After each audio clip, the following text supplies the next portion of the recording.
So I haven't done any videos on the Vietnam War on this channel so far. I did several on my first channel. So I thought I start off with an uncontroversial topic, namely, was the Vietnam War an unwinnable war? Now I did already several videos on the Vietnam War, so I know someone in the comment section will point out, well, the US military didn't lose in Vietnam. Well, technically the US military didn't lose any major engagement in the Vietnam War. Yet, if you look at why the US military was there to preserve South Vietnam, it actually didn't win the war in this regard, or it didn't achieve its war goal. Of course, I also know that Nixon pointed out, okay, with the Paris Peace Accords, he saw it as a victory, but the point is, South Vietnam is not on the map anymore. And shortly after the US troops left, a few years later, it was gone. So, well, you could say the US military didn't lose the war, but it also clearly didn't win the war. Now back to the topic at hand. Basically, there are two major factions. The one faction says, okay, the war was not winnable at all. So from the very get-go, no chance at all. And then there's the other faction that basically says, okay, it could have been won if the military or the civilian government did something different. So the military or the civilian leadership did something different, or both. Usually it's mostly blaming one side or the other, but there are some who basically say, okay, both made major errors. Now, winning, as mentioned before, is defined as preserving the autonomy and independence of South Vietnam. Now let's look at the first section. It says, okay, it couldn't be won at all. So they argue, okay, the resolve of the North Vietnamese and Viet Cong was way too strong, and they fought a total war from the get-go. So no chance for the United States to win here. And additionally, they point out the corruption in South Vietnam. The corruption of nearly every government they had there, and it was a major problem there. So there was no support from the people and other major problems, social issues.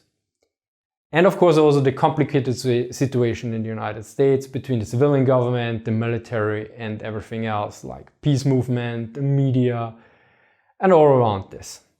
So these people say, okay, no chance at all, we shouldn't have get in there and out of it. Well, then there's the other faction. It could be say, okay, it could have been won if the civilian government wouldn't have been so limiting. So they basically say, okay, it could have been won if there would have been decisive action from the very get-go and no limits on fighting the war. So they argue, okay, the goal was preserving South Vietnam. Yet this determined to a certain degree how we fought. So they say, okay, we went on the defensive, but we should have gone on the offensive because the strength lay in North Vietnam and not defending South Vietnam. So in order to preserve South Vietnam, you need to beat decisively North Vietnam. And another major issue was that there was a willingness to limit destruction. And they usually refer to this as gradualism. So that gradually the violence, the destruction, everything was turned up a bit, a notch every time. So from 1 to 10, let's say, but slowly over the years. As such, they argue the enemy could adapt. If you, for instance, take bombing. So the first bombing starts and it's limited, and then the North Vietnamese start, okay, and they start to diversify, to disperse the resources, plan everything, put out air defenses and everything else, prepare. So the next strikes comes, the damage is limited again. And also the damage to US bombers is increased because air defensive. Also, this willingness to limit destruction was, of course, also determined by a certain degree of fear. Both of fear of a Chinese intervention. For instance, in the Korean War, there were a lot of Chinese volunteers, and which created a major issue. And also fear of public opinion in the US, what would have happened. And here's the thing, you could argue they wanted a limited war. They wanted a clean, they wanted a nice war. The question is this possible? Well, I personally think you can't really have a limited war. You can call it whatever you want to call it, but usually if you go to a certain degree, it is a war and you should fight it like a proper war. It's a bit like you can't be a bit pregnant. It's not gonna happen. You're either pregnant or you're not. You're either at war or you're not. And this comes to the next point, to fighting with compassion. So this is the problem. Fighting with compassion doesn't really work, or sometimes the result is worse. Because if you hold back too much, the enemy will adapt, or it will prolong the conflict unnecessarily. And in the end, more people die on both sides. And one author argues you have to fight hard, but not with hate. And some people mistake this too. If you fight hard, this doesn't mean necessarily you fight with hate. So for instance, if you look at the Second World War on the Western Front, I think there was pretty hard fighting going on. But it was not with hate in comparison if you look at the Eastern Front. And the Wehrmacht, for instance, the Wehrmacht leadership was very much concerned about this. When they had a fear that before D-Day that many Wehrmacht soldiers would actually be more likely to surrender than on the Eastern Front. There was not really a debate there, but on the Western Front it clearly was. And we have a proverb in Austria and in Germany and probably also in other parts of the world, which is basically the opposite of well intended is well done. Why I'm thinking about the European Union right now. Now anyway, let's get back to Vietnam. So they argue the military wanted to fight the war offensively, but they were held back by the civilian government with the rules of engagement and everything else, like McNamara, the Secretary of Defense back then, limited the bombings and did micromanagement and everything else. And another author points out that these rules of engagement were in stark contrast to Desert Storm, where basically George Bush said, we don't fight this time with one hand tied behind our back, in clear reference to Vietnam. And he makes a very interesting point in this regard. He talks about collateral damage. And he said collateral damage is about shared responsibility, not full responsibility for the attacker. So he basically argues there are three factions. You have attacker, defender, or call it A and B, and you have the civilian. And they all share a certain amount of responsibility. For instance, as a defender, it's not allowed to place certain vital military installations near hospitals or school, or to put like anti-aircraft defenses on such installations. Additionally, as a civilian, you shouldn't camp outside an artillery position or something. And this makes a very good point, because if you go into full responsibility as an attacker or as any faction in a war to prevent collateral damage, you're basically setting yourself up for blackmail, and everyone else is a victim. And this doesn't work. Now, speaking about responsibility, there's another author who makes a very good point, and he basically says, well, the civilian government was wrong and everything, and the military would have achieved everything if they would have free hands, like not one hand behind the back, then it would have worked out. And this is also sounds like a victim theory. Now, to be sure here, I'm talking about the military leadership. I'm not talking about the soldier in the trench or in Southeast Asia. I'm talking about the military leadership here. And often if you look at this, you see, okay, like the military leadership could have no way out, like the Joint Chief of Staff and everyone, okay, they couldn't have, and they were all victims of McNamara and Nixon and Lyndon B. Johnson and everyone else. This doesn't fly at this level. At this level, you have a certain amount of responsibility. And he argues they ended the war and they agreed on the limitations. They didn't resign. To a certain degree, the protest was limited. So as such, this is a very good point, I think, here. And also they failed to beat the North Vietnamese decisively.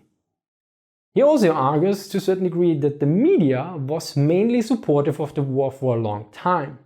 There were a few critical voices, but for the most part they followed. Of course, there was a certain break at a certain point, but generally for a long time they supported the war.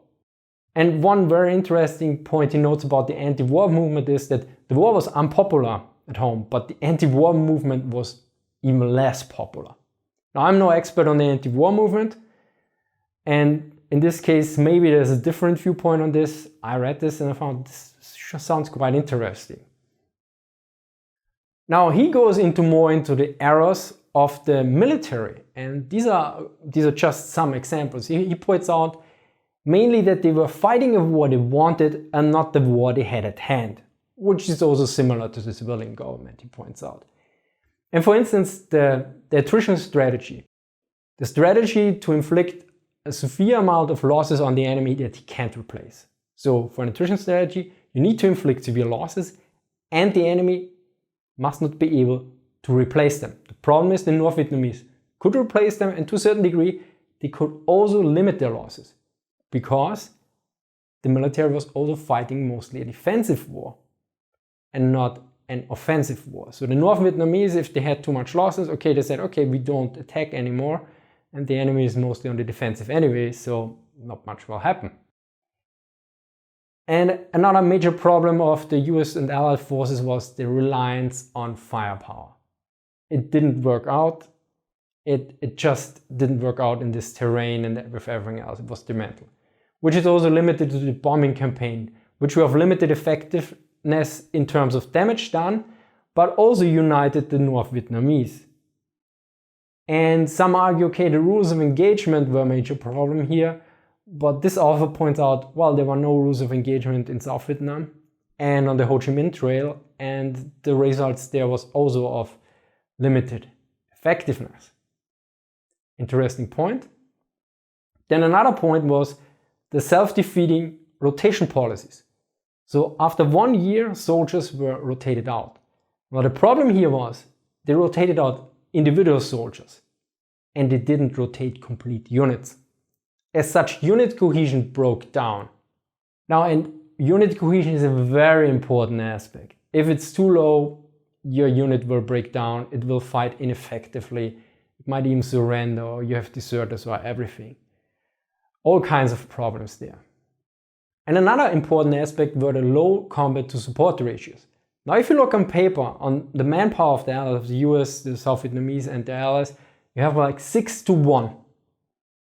So 6 times the numbers of the enemy. But then if you look at the combat rate, the combat troops, or the Foxhole ratio as some call it, you have 1.6 to 1. So very different number.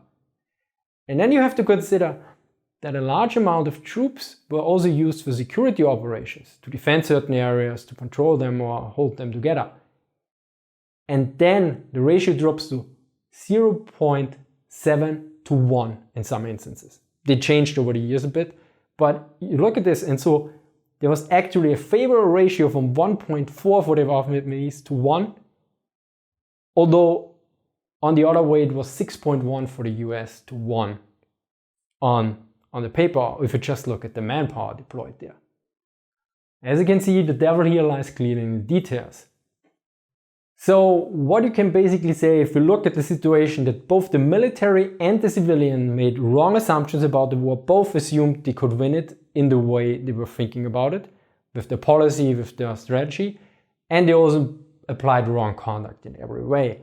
So again, if we're talking about responsibility, there's clearly a shared responsibility. And usually, yeah, at this level, you can't blame just one party. Now the question is, was Vietnam an unwinnable war? From my personal viewpoint, I don't think so.